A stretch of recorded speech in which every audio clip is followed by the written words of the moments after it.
আজকে জাতি কি আমাকে মেনে নেবে? এই ভাইরাল রেসিপিটা আমি মনে হয় সবার লাস্টে ট্রাই করছি।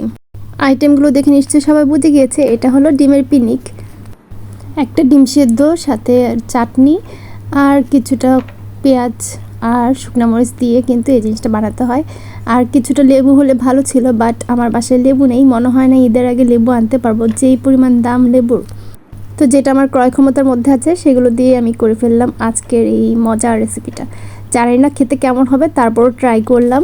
প্রথমে খুব ভালো করে পেঁয়াজ আর মরিচটাকে মেখে নিলাম, এরপর কিছুটা টমেটো সস আর একটু চাটনি দিয়ে আবার একটু মিক্সিং করে নিলাম।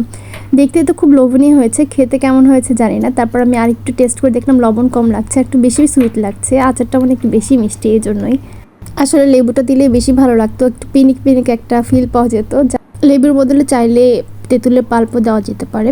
যাই হোক, এরপর আমি ডিমটাকে একটু এই যে হাফ মাঝখান থেকে একটু কেটে নিলাম। আর আমার এই ছুরি দিয়ে কাটতে কিন্তু খুব ভয় লাগে, এর আগের বার আমার এই ছুরি দিয়ে হাত কেটে গিয়েছিল। তারপর আমি মিক্সচারটা ডিমের মধ্যে ঢুকিয়ে নিলাম। এরপর হলো একটু টমেটো বলছে, একটু চাটনিটা আবার একটু দিয়ে নিচ্ছি, দেখতে চাই তার একটু লোভনীয় হয়। দেখতে তো খারাপ হয়নি, ভালো লাগছে, একটু অন্যরকম লাগবে হয়তো। তো খেয়ে দেখার পালা যে কেমন এখন এটা খেতে। আসলেই অনেক মজা, তবে লেবুটা দিলে বেস্ট হতো।